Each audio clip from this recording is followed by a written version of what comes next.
دوستو، ترکی کے بارے میں کہا جاتا ہے کہ یہ خطہ سب سے پہلے آباد ہونے والے خطوں میں سے ایک تھا۔ ترکی کا بیشتر حصہ اناطولیہ کے جزیرے نما پر آتا ہے۔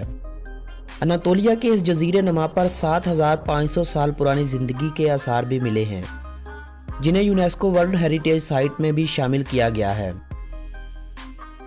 اگر ترکی کے اہم اور تاریخی ادوار کی بات کی جائے تو ترکی کو 334 قبل مسیح میں یونان کے سکندر نے فتح کر لیا تھا۔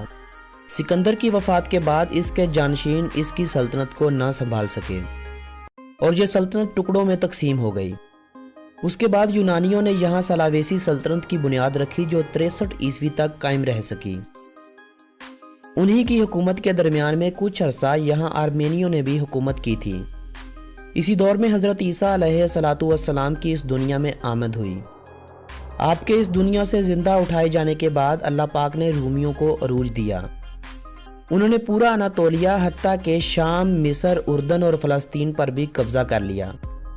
حضرت عیسیٰ علیہ السلام کے ماننے والوں کی ایک بڑی تعداد نے ترکی کو اپنا مسکن بنا لیا اور یہاں دعوت و تبلیغ کی سرگرمیاں جاری ہو گئیں۔ 300 عیسوی کے لگ بھگ اس پورے خطے نے مسیحیت کو اپنا لیا تھا اور 330 عیسوی میں رومی شہنشاہ قسطنطین نے مسیحیت قبول کر کے اسے سرکاری مذہب بنا دیا۔ یہی وہ بادشاہ تھا جس نے قسطنطنیہ کی بنیاد رکھی تھی۔ اس سے پہلے اس شہر کا نام بازنطین ہوا کرتا تھا، مگر آج کل اس شہر کو استنبول کے نام سے بھی پکارا جاتا ہے۔ ترکی کے بعض علاقوں میں رومی سلطنت 330 عیسوی سے لے کر 1453 عیسوی تک قائم رہی، مگر بعض علاقوں میں جن میں شام اور ترکی کے مشرقی حصے تھے انہیں مسلمانوں کی جانب سے فتح کر لیا گیا تھا۔ مشرقی اور وسطی اناطولیہ پر سلجوقی سلطنت قائم تھی، جبکہ مغرب میں رومی سلطنت قائم تھی۔ سلجوقی سلطنت کے زوال پر ان کی باقیات میں سے عثمانیوں نے جنم لیا اور یہاں عثمانی سلطنت کی بنیاد رکھی۔ وسطی ایشیا سے آئے مسلمانوں نے اس سلطنت کو وہ چار چاند لگائے کہ اسے مسلمانوں کی سب سے بڑی سلطنت بنا دیا۔ سلطنت عثمانیہ کا صحیح دور 631 سال کا ہے۔ 16ویں اور 17ویں صدی میں عثمانی سلطنت دنیا کی سب سے طاقتور اور مضبوط ترین سلطنت تھی۔ اپنے زوال کے وقت سلطنت عثمانیہ نے پہلی جنگ عظیم میں جرمنی کا ساتھ دیا۔ جرمنی کی ناکامی کے بعد معاہدہ سیورے کیا گیا، جس کی ترکوں نے خوب مخالفت کی۔ فتح پانے والے ممالک نے اس سلطنت کو ٹکڑوں میں تقسیم کرتے ہوئے اس سلطنت پر قابض ہونے لگے۔ 9 مئی 1919 کو ترکوں نے عسکری کماندار مصطفیٰ کمال پاشا کی قیادت میں جنگ آزادی کا اعلان کر دیا۔ 18 ستمبر 1922 کو ترکوں نے تمام فوجیوں کو ترکی سے نکال دیا تھا۔ 1 نومبر 1922 کو ترک پارلیمان نے خلافت کا خاتمہ کر دیا۔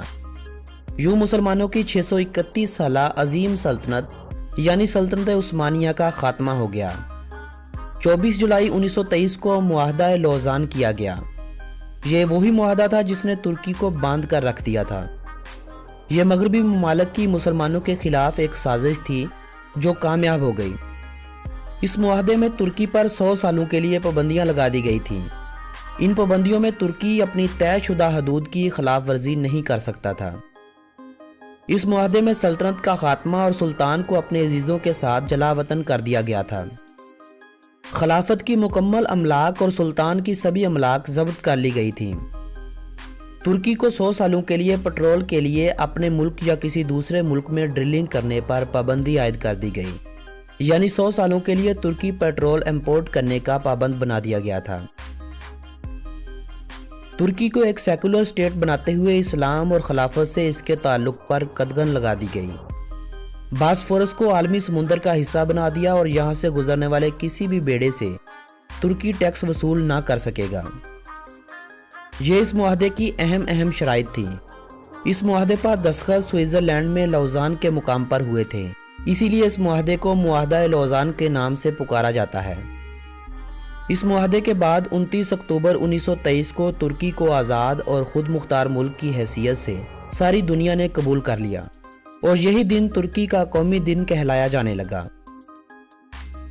مصطفیٰ کمال پاشا جنہیں بعد میں اتا ترک کا خطاب ملا، جس کے معنی ہے ترکوں کا باپ، اس بندے نے ترکی کو برطانیہ، فرانس اور دیگر ان ممالک کے قبضے میں جانے سے روکا تھا۔ दूसरी जंग अजीम में तुर्की तकरीबन गैर जानिबदार रहा, लेकिन जंग अजीम दोम के बाद में होने वाली अमेरिका और सोवियत यूनियन की सर्द जंग में तुर्की ने अमेरिका और इसके हामियों का साथ दिया, जिसके बदले में तुर्की की इमदाद की जाती रही। जुलाई 1974 में कब्रस में तुर्क मुसलमानों पर मसीही आबादी की जानिब से मुजालम शुरू हो गए, जिसके नतीजे में तुर्क जमहूरिया शुमाली कब्रस कायम हुई, जिसे अब तक तुर्की के अलावा दुनिया के किसी मुल्क ने नहीं माना है। जबकि जनूबी कब्रस, जिसे जमहूरिया कब्रस का नाम दिया गया क्योंकि ये एक मसीही आबादी वाला हिस्सा था, इसे आज़ाद होने के अलावा यूरोपीय यूनियन की रुकनीत भी हासिल हो चुकी है। तुर्की में एक ऐसा वक्त आ गया था कि तुर्किश लोग तुर्की को यूरोप बनाने के हक में उठ खड़े हुए थे। तुर्की में हिजाब करने तक पाबंदी लगा दी गई थी, जो कि सब मगरबी साजिशों का नतीजा था। 1992 में इस्तांबुल के नाज़िम बनने वाले रजब तैयब उर्दगान अवाम में इस कदर मकबूल हुए कि उन्होंने 2002 में अपनी हुकूमत इश्तराक से कायम करने की कोशिश की, मगर उन्हें 1998 में इस्लाम और मुसलमानों के हक में तकरीर करने के जुर्म में वज़ीर आज़म बनने से रोक दिया गया। इसके बाद उनके नायब अब्दुल्ला गुल को वज़ीर आज़म बनाया गया। ताहम इसी हुकूमत में आइन में तब्दीली करके उनकी सज़ा को ख़त्म कर दिया गया और अब्दुल्ला गुल ने वज़ारत उज़्मा से इस्तीफ़ा दे दिया और तैयब उर्दगान मुल्क के नए वज़ीर आज़म मुंतखब हुए। नवंबर 2007 में होने वाले इलेक्शन में इस पार्टी ने अक्सरियत से अपनी हुकूमत कायम की और 2014 से तैयब उर्दगान तुर्की के 12वें सदर की हैसियत से अपने फ़राइज़ सर अंजाम दे रहे हैं। दोस्तों, सल्तनत उस्मानिया, रजब तैयब उर्दगान और तुर्की का 2023 में ख़त्म होने वाला मुआहदा लौज़ान, जिसके बाद तुर्की चाहे तो दोबारा सल्तनत उस्मानिया की बुनियाद रख सकता है। ये सब मालूमाती वीडियोज़ आपको हमारे चैनल दिलचस्प मालूमात पर कुछ ही दिनों में वीडियोज़ की सूरत में मिलेंगी। इस चैनल की लिंक आपको वीडियो की डिस्क्रिप्शन में मिल जाएगी, जहां मौजूद सैरो तफरीही और मालूमाती वीडियोज़ आप लोग देख सकते हैं। दोस्तों, तुर्की 2 बरे-आज़मों एशिया और यूरोप में वाक़ है। इस मुल्क का 3% हिस्सा यूरोप जबकि 97% हिस्सा मगरबी एशिया में आता है। तुर्की का कुल रकबा 7,83,356 मरबा किलोमीटर है। यह मुल्क अपने रकबे के एतबार से दुनिया का 36वां बड़ा मुल्क है।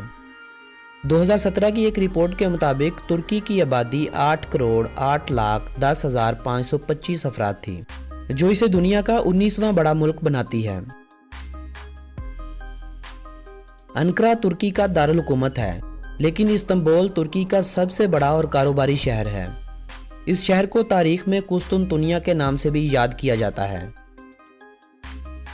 तुर्की के कुल 81 सूबे हैं, जिनमें सूबा इस्तांबुल, सूबा अंकारा, सूबा अजमेर, सूबा बोरसा, सूबा कोनिया, सूबा अदाना और सूबा उर्दू मशहूर हैं, जिनको गैर मुल्की अच्छी तरह जानते हैं।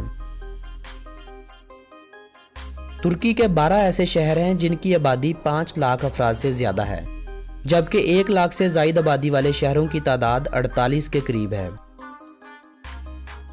तुर्की की करेंसी को तुर्किश लीरा कहा जाता है। इनका 1 लीरा पाकिस्तान के 28.89 रुपयों के बराबर है, जबकि ये 1 लीरा इंडिया के 16.28 रुपयों के बराबर है। तुर्की का कॉलिंग कोड +90 और डोमेन नेम .tr है। दोस्तों, तुर्की पाकिस्तान से 3,330 किलोमीटर की दूरी पर वाक़ है।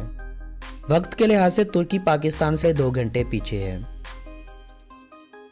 दोस्तों, तुर्की की मजमूई आमदनी $2.249 ट्रिलियन है, जो इसे मईशत के हवाले से दुनिया भर में 13वें नंबर पर लाती है, जबकि तुर्की में फीकस मजमूई आमदनी $27,634 है, जो इसे दुनिया में 45वें नंबर पर लाती है। इस्लाम तुर्की का सबसे बड़ा मजहब है, जिसे मुल्की आबादी का 82% लोग मानते हैं। 2% लोग मसीहत के मानने वाले, 7% ऐसे हैं जिनका कोई भी मजहब नहीं। 2% दीगर मज़ाहब के मानने वालों के अलावा बाकी आबादी का अभी तक मजहब वाज़े नहीं किया गया है। दोस्तों, तुर्की दूसरा मुल्क है जिसने 1963 में यूरोपीय इत्तेहाद बनाने से मुतल्लिक मुआहदे पर दस्तखत किए थे। 1987 में तुर्की ने यूरोपीय यूनियन का रुकन बनने की दरख्वास्त की थी, जिसे 1989 में ये कहकर मुस्तरद कर दिया गया था कि तुर्की में अभी मज़ीद सियासी और इक़्तिसादी इस्लाहात की ज़रूरत है। यूरोपीय यूनियन ने अक्टूबर 2005 में तुर्की को यूरोपीय यूनियन का मेंबर बनने का उम्मीदवार करार दिया था। तुर्की की 18.2% आबादी ज़राअत के पेशे से वाबस्ता है, 26.8% इंडस्ट्री से वाबस्ता है, जबकि 55% आबादी सरकारी और गैर सरकारी इदारों में मुलाजमत अख्तियार किए हुए है। Textile, food processing, autos, electronics, tourism, mining industry, steel और कंस्ट्रक्शन तुर्की की माइशत को दिन दुगनी रात चुगनी देने वाली इंडस्ट्रीज हैं। तुर्की ने सियाहत को अपने मुल्क में लाने के लिए बहुत सी इस्तेलाहात की हैं। ये तैयब रजब उर्दगान की पॉलिसियों का ही नतीजा है कि जो हर साल करोड़ों अफराद तुर्की का सफ़र कर रहे हैं। तुर्की में 2017 में 3 करोड़ 20 लाख गैर मुल्कियों ने सफ़र किया था, जिससे आप अंदाज़ा लगा सकते हैं कि तुर्की को कितना फ़ायदा हुआ होगा। तुर्की के शहर इस्तांबुल में 1455 ईस्वी को सल्तनत उस्मानिया के दौर में ग्रैंड बाजार की बुनियाद रखी गई थी। तब इसका नाम तो कुछ और था, मगर आज इस बाजार को इसी नाम से दुनिया में मकबूलियत हासिल है। इस बाजार की 64 गलियां हैं, 4000 से ज़ायद यहाँ दुकानें बनाई गई हैं और 25,000 से ज़्यादा वर्कर यहाँ काम कर रहे हैं। इस्तांबुल में पिछले 3-4 सालों से आने वाले सियाहों की तादाद हर साल 3 करोड़ से ज़ायद नोट की जाती है। इन 3 करोड़ में से 1 करोड़ अफराद हर साल इस बाजार का सफ़र लाजमी करते हैं। अरारात के पहाड़ तुर्की के सबसे बुलंद पहाड़ हैं। ये वही पहाड़ हैं जहां हज़रत नूह अलैहिस्सलाम की कश्ती के आसार भी दरियाफ्त हुए हैं। बहरा अस्वद की तह में इंसानी आबादी के आसार भी दरियाफ्त हुए हैं, जिससे ये अंदाज़ा लगाया जाता है कि आज से हज़ारों साल पहले यहाँ भी दुनिया आबाद थी। तारीखी तहकीकात से मालूम होता है कि हज़रत नूह अलैहिस्सलाम के तूफ़ान का ज़माना भी यही हो सकता है। इसी तूफ़ान से बहरा अस्वद की सतह बुलंद हुई। बहरहाल जो भी हो, खुदा बेहतर जानता है। तुर्की में 130 ऐसी पहाड़ियां हैं जिनकी ऊंचाई 3000 मीटर से ज़्यादा है। जिंदगी में अगर आपको कोई कौम अपने मुल्क से प्यार करती नजर आए तो वो तुर्किश कौम होगी, जो अपने मुल्क से मोहब्बत का इजहार अपनी इमारतों पर कौमी परचम लहरा कर करते हैं। तुर्की में शायद ही कोई ऐसी इमारत होगी जहां आपको तुर्की का परचम नजर नहीं आएगा। फेसबुक की एक रिपोर्ट के मुताबिक यूएस और यूके के बाद तुर्की में सबसे ज़्यादा फेसबुक यूज़र पाए गए हैं, यानी फेसबुक यूज़र के हवाले से तुर्की दुनिया भर में तीसरे नंबर पर आता है। दोस्तों, तुर्की का लफ्ज़ इटालियन ज़ुबान के लफ्ज़ तुर्किया से लिया गया है। इटालियन ज़ुबान में तुर्किया अनातोलिया को कहा जाता है। दोस्तों, तुर्की का शहर इस्तांबुल दुनिया का वाहिद शहर है जो 2 बरे-आज़मों पर फैला हुआ है। इस शहर का 3% हिस्सा यूरोप जबकि 97% एशिया में आता है। तुर्की को जंग अजीम ओवल के फातहीन से आज़ादी दिलवाने वाला मुस्तफ़ा कमाल पाशा ही वो शख्स था जिसने शराब पर लगाई गई इस्लामी सल्तनत की पाबंदी को ख़त्म कर दिया था। इस्लामी कैलेंडर को ख़त्म करते हुए मुल्क में ईसवी कैलेंडर का इस्तेमाल करवाया। जुमा की तातील को ख़त्म करते हुए अतवार को छुट्टी का दिन करार दिया। तुर्किश अल्फ़ाबेट को अरबी से रोमन ज़ुबान में तब्दील करवाया। हत्ता कि अजान की आवाज़ भी अरबी की बजाय तुर्किश ज़ुबान में सुनाई दी जाने लगी थी।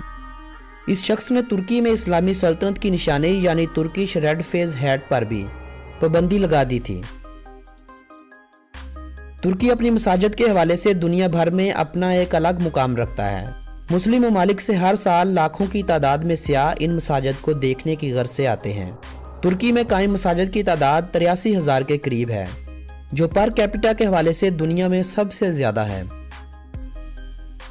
तुर्की के सूबे अनातालिया में वाक़े अनातालिया शहर दुनिया का वो शहर है जिसके साफ शफाफ पानियों और साफ शफाफ बीचेस की बदौलत इसे ब्लू फ्लैग से नवाजा गया है।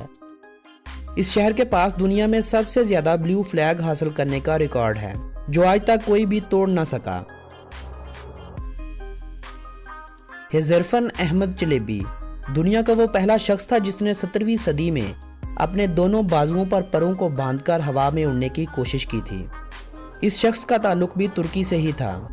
हवाई जहाज़ की तख्लीक का सहरा तो मुसलमानों के सर जाता है, मगर इसको 20वीं सदी में राइट ब्रदर्स ने तश्कील दिया था। दोस्तों, तुर्की दुनिया के 1/4 फूल पैदा करता है। दोस्तों, तुर्की की आबादी में 70 से 75% अनातोलियन तुर्क लोग हैं। 18% के करीब कुर्द लोग और 7 से 12% दूसरे कबीलों के लोग हैं। आयल रेसलिंग तुर्की का कौमी और मकबूल तरीन खेल है। यह खेल तुर्की में बहुत शौक से खेला और देखा जाता है। इस खेल के अलावा तुर्की में खेले जाने वाले मशहूर खेल football, basketball, handball, beach handball, fishing, flying, rugby union, weight lifting और रेसलिंग है। दोस्तों, ये थी तुर्की के बारे में दिलचस्प मालूमात पर मबनी एक खूबसूरत सी वीडियो। इस वीडियो में मैंने बहुत सी बातें आप लोगों के साथ शेयर नहीं की हैं। मैं उम्मीद करता हूं कि बहुत जल्द इस वीडियो का दूसरा हिस्सा आप लोगों की खिदमत में पेश किया जाएगा। अगर आज की यह वीडियो आप लोगों की मालूमात में इजाफे की वजह बनी हो तो इस वीडियो को अपने अजीज़ो अहबाब के साथ व्हाट्सएप और फेसबुक वाल पर शेयर करते हुए अपने पसंदीदगी का इजहार करें। मेरी हौसला अफजाई के लिए लाइक और कमेंट करना हरगिज़ न भूलें। मिलेंगे एक नई वीडियो के साथ, तब तक अपने इस दोस्त को दें इजाज़त। अल्लाह निगहबान।